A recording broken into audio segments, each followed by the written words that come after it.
This is The Extra Point, an Arizona's Family Originals podcast, sponsored by your Phoenix Suns. Yeah, talking Phoenix Suns every night here on The Extra Point on Arizona's Family, but also a guest in studio. When you hear this music, what do you think? What do you think? A little Sweet Georgia Brown?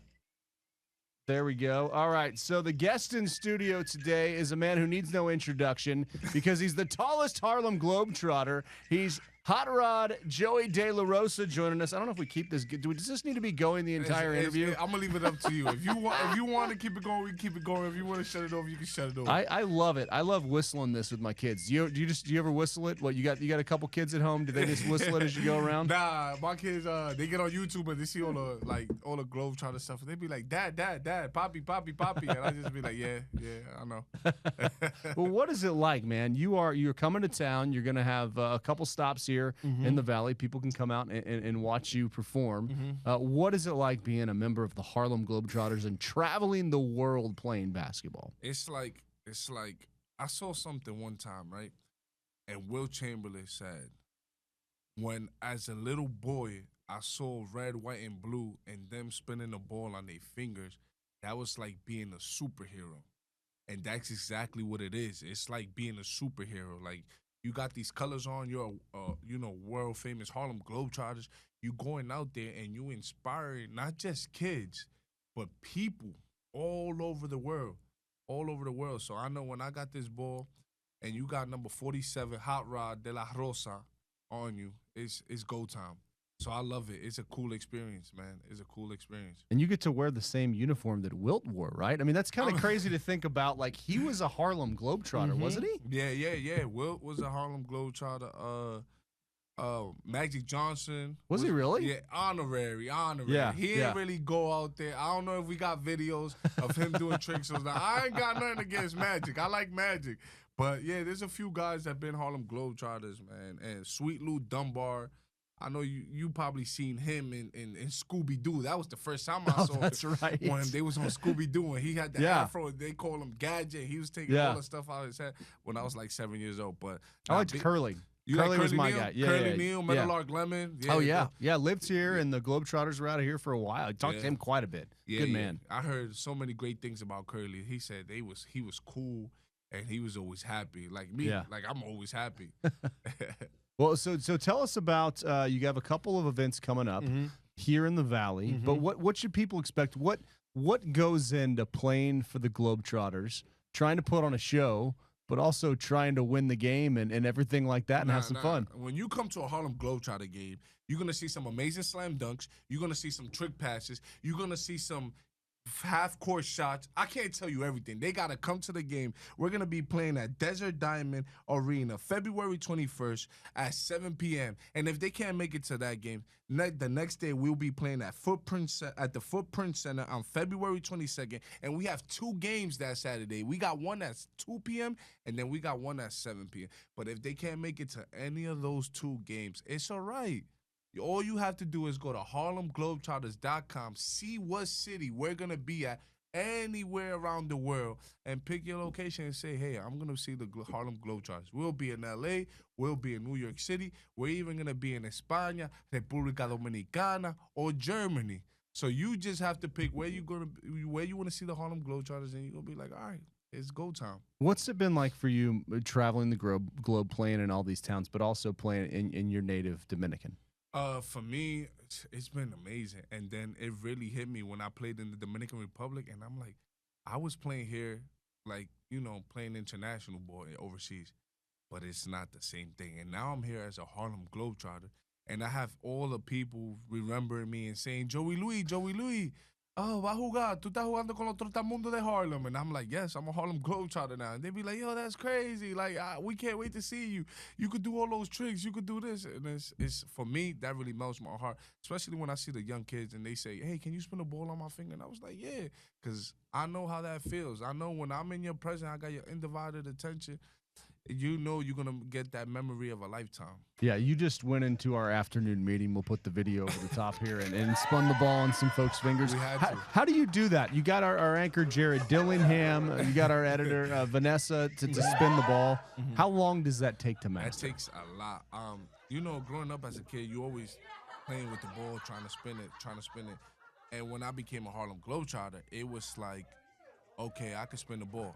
Nah, they told me you're not spinning the ball fast enough. I said, what? So that took a lot, and it still till today. It takes a lot of practice, learning all those tricks, all those moves. You got to be flexible. We have something called a magic circle, and the magic circle, you have to show off your height, weight, flexibility, and individuality.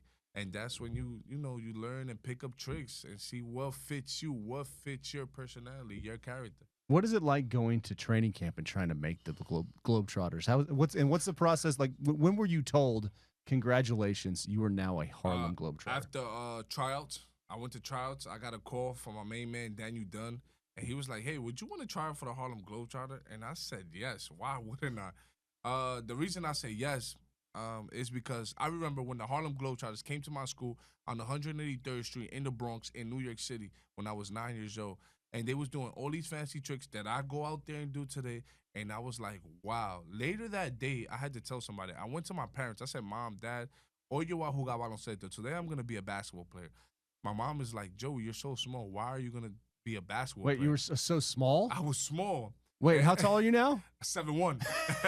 So the whole time, I'm like, Mama, I just saw these guys coming to PS9 Elementary doing all types of moves that day I got inspired. I got inspired to play the game of basketball. And from there on out, I went to Mount Red Academy, which is the #1 high school in the country for basketball, where I had the opportunity to get seen by every Division I program in the country, where I started my career at Florida International to play for head coach Isaiah Thomas from the '89 Pistons. And then I transferred to St. John's University to play for Steve Lavin, where we was the number 15 team in the country, where I had the opportunity to earn my degree in business and a minor in finance. And then from there, I had a few NBA workouts, but then got to play overseas in China, Thailand, Malaysia, República Dominicana, Nicaragua. And going back to the question, I got that phone call. Hey, would you want to try out for the Globetrotter? So a whole bunch of full circle moments. And then I went to training. I went to tryouts, did my thing. A month later, they signed me to a contract. And then I ended up at training camp. And then I saw everybody. I was like, this is dope. This is dope. It's fire. It's pretty cool. I loved it. So did you have like a late growth spurt? What was how big were you at 9 years old? And then getting to high school, I would imagine you were pretty tall to be able to play where you played in high school. I wouldn't say it was a late growth spurt. It was more like gradual. So like I remember one summer going to República Dominicana with my family. And then when I come back in September for school, nobody had seen me. And then my boys is like, yo, Joey, what happened? Like, you just grew, bro. Like, and then I was like, nah, I'm still the same size. He was like, my boy was like, nah, Joey, like, look, you taller than Miss Rodriguez. I was second grade teacher. And it was funny. I was like, wow, this is crazy. I am taller than Miss Rodriguez. So I don't know what had happened. But I didn't go through, like, the knee pains like my brothers did or the elbow pains. Like, when you growing, your muscles are getting stretched out and everything. I didn't have to go through none of that, thank God. But it was like, gradually, I didn't have a growth spurt. Yeah, and going to the big high school, playing college basketball with Isaiah Thomas, who now is, I mean, he's around the Suns organization, so you get a chance to reconnect with him when you're in Phoenix. Yeah. I'm actually playing, doing a halftime show tonight at the Suns and Clippers games. Yeah. So if I see him, it's all love. We gonna chop it up. We gonna talk definitely. But if I don't, it's always love. I saw him last year at the Barclays Center. We brought back so many memories. Hugged it out. The video actually went viral. Everybody was talking about that. So it was love. It's always love when I see Coach Isaiah. It's always love. So can he do the show with you? Like how does your skills for basketball translate with his? I mean, he was such a good player. How long would it take him to pick up? Like, what are some of the things that you do with the basketball in the show? I think he will pick it up real quick because I saw like a documentary one time. I think it was like last year or 2 years ago, and he said Curly Neal helped him how to dribble. Really? Yes, that's what I saw. I gotta look because Curly could like sit down and dribble, right? Curly, what I see on YouTube and all these Harlem Globetrotters vintage videos that I see, Curly could do everything. Him and Metal and Geese and all these Globetrotters, they could do a little bit of everything. Yeah. So for me, I'm trying to top that. I'm trying to top what the legends got. There's a new generation of Globetrotters. I've been around Sweet Lou Dunbar. He's a legend. He's still alive. I see him at training camp, and I just be like, this is crazy. This is really. I was like, yo, coach, like, I remember seeing you on Scooby Doo.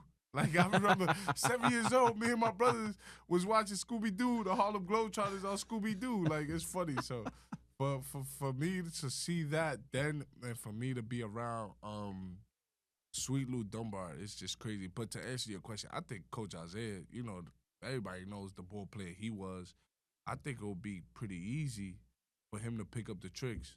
I think it would. What are your tricks? Like, what can people expect? You had the ball roll. We got the ball roll like around like. How? Yeah, I don't know if you can do it with microphone there, but I can do it with one hand. Yeah. So what? This one. Yeah. And then we got the all around. Yeah. And what would you? So kids, kids who wanna learn the game, have some fun. What would you recommend? Dribbling, like as a big man. How does? What prepared you to kind of be athletic and have some fun and be able to move like this? Just for me, I was a baseball player before I was a basketball player before anything. Yeah. My father put that baseball and that baseball bat in my hand. He said, "Oh yeah, you're gonna be a baseball player. You Dominican. We from Dominican Republic. That's the first thing. But then we moved into New York City and it's cold. Like it ain't even hot. Like." So I gotta play basketball. We playing basketball in the park. But I would tell these young kids just be try to be flexible. Kids are really flexible nowadays, and just work on your ball handling. Like if you work on your ball handling and your basic fundamentals of basketball, your footwork and like your shooting form, then everything is easy. Like the tricks and everything, you can always learn that. But the basic fundamentals, that's key. That's like I feel like that's something that helped me because I was always a big guy, but I didn't want to be seen like, oh, he's a slow big guy, Yeah. I was like, okay, I'm flexible. I could keep up with the rest of the group, and so we got something called a hop. If you see me in that hop, which is the 3-man weave, you're gonna be like, what? You got this big guy, 7'1", 280, like look at him go. So I'll tell you one thing, they don't call me Hot Rod for no reason. Well, you got the sky hook too, man. Yeah. Why, I really feel like that's like Kareem scored more points than anybody. Mm-hmm. Why don't big guys shoot the sky hook? I feel like you could teach so many guys in the NBA that move. That's the basic. That's basic right there. The hook shot, the sky hook, the shot put. Those are all. It's like kind of the same, all three shots, and it's right there, right close to the basket. But the way the basketball in the NBA is going right now, they want a big guy that can shoot the three. They want a big guy that can dribble, that can run the floor. They kind of falling away from that back to the basket big. But think about it. If you had a back to the basket big that was dominant, like you couldn't stop that. Like you remember Shaq, Pick your poison. Yeah. Like you had the double team Shaq, they still couldn't stop him. Triple team Shaq, they still couldn't stop him. He was just up there. He's just big. Like, he was really too big. Like, so I feel like, the NBA is kind of shying away from that now because, all the big guys want to shoot threes and they think that's cool. And I'm going to be honest, if you're a big guy, you got to get on that block and get dirty, man. Right. It's beautiful. Beautiful, the big guys, big man basketball. I think everything's cyclical in these threes. I mean, There's a game this year, Charlotte and Chicago. I think they shot 73s and made 13% or something. Everybody's shooting it. The bigs, the guards, everybody's shooting it. Nobody want to get on the basketball. Yeah, nobody want to get on the post no more. Right. Well, tell us. Okay, so tell us. The show with the Globetrotters. What can we expect? What are some of the things that you like to bring out and show the crowd? Who's the opponent and who are some of the big stars that'll be on your team? Okay, so we got. I feel like everybody on the Globetrotter is a big star. Like to me, like you on the Globetrotter, man. You earn your nickname one, and you already show that you can hoop. And now you got tricks. Like that's you a Globetrotter. Like you can't top that. Any given night, any one of us could go. Like we running this play for this guy. We running this for me. Like okay, any one of us could go. And then we play the Washington Generals. Like they've been trying to beat us in 1971. They can't beat us. I mean, they're good athletes, good ball players, too. They come out every single night and try to beat the Harlem Globetrotters. But, we got all the moves. We got all the moves in the book. So you can't really beat us, Is there pressure to keep the winning alive? I mean, because you got to put on the show and you got to win, too, right? Yeah. It's I wouldn't say it's pressure, but it's like, man, we got to be on our P's and Q's.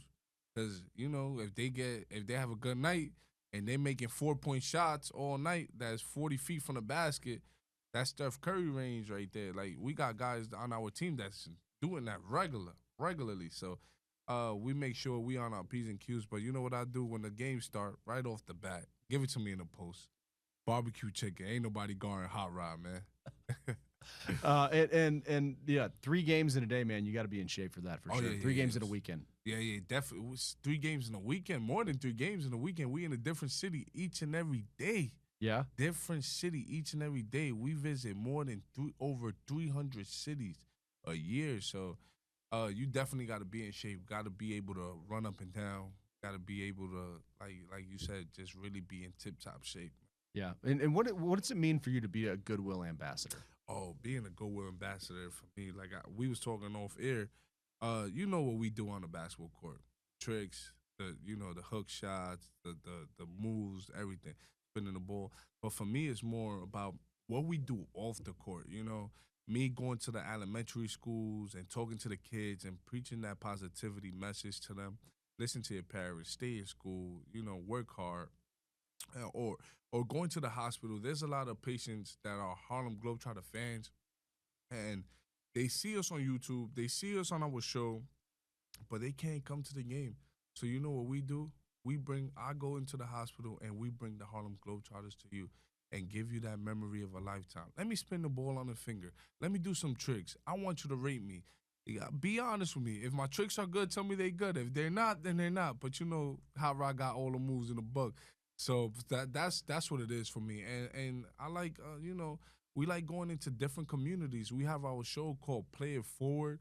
It comes on NBC and Peacock, and then it comes on Telemundo every Saturday. It's called the Harlem Globetrotters, Ganando con la Comunidad.